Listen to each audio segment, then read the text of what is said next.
Over to Everton. Everton, Manchester United, West Ham, and Bournemouth are all in advanced talks to participate in the Premier League's United States Summer Series event. How much could that be worth for Everton? And it feels like first time in a while to see them over in the United States. You're right. I mean, it was. I think the whole thing got cancelled last year for different reasons. But I think you're looking at somewhere between $8 and $10 million. I think as a basic sort of attendance fee, which is pretty good for the clubs. I think Everton maybe and West Ham probably get maybe slightly more than Bournemouth and Brentford, purely because of the not because Brentford and Bournemouth will probably finish above them both in the table, but still the reach of the fans will probably be one of the key denominators. Although they may change the way that sort of money is make it more equal. We'll have to wait and see. But look, that's just the one thing. For those four clubs, it's also more importantly about having a presence in the States, serving whatever fan base they've got over there, making public appearances, getting together with the fans wherever they possibly can, and getting as many fans from across the States into those areas to see those games as soon as they can. So it's about servicing, as you know more than anybody will, the increase in football, sort of interest in the States over the last few years. It's trying to consolidate that and keep it moving forward.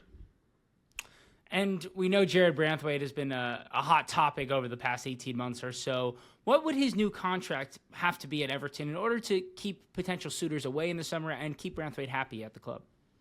Well, I think he's going to have to become probably the highest paid player at the club for a start, and I think that's going to be looking at over 200,000 a week in terms of paying.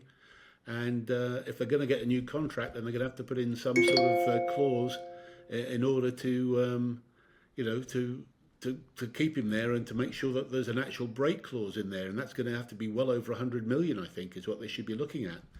So whether he goes to, Real Madrid is now the club that's being mentioned, whereas before it was always Man United. And it's not surprising. He is a huge young talent. He's playing with such composure, plays the ball very well. But I don't really like speaking about him in case it alerts anybody to how good he is. But, that's the sort of scale he's going to be. He's going to have to be the highest paid player, I think, in the club. And is there any update on the potential transportation issues from that first test event at the new stadium that we spoke about last week? I've seen a little bit about that in the papers. Yeah, look, there's been a lot of hand-wringing, petitions. The local residents who live in this area have got questions about a parking zone. The train services, as you know, have been absolutely lambasted. And I'm sure that Liverpool Council, who are the ones responsible for this, are taking it all on board. It's going to have to be. I mean, the problem at the test event was there were only trains that only had 4 carriages. And so you need to have a lot more than that. But then again, you're dictated to by the size of the platform.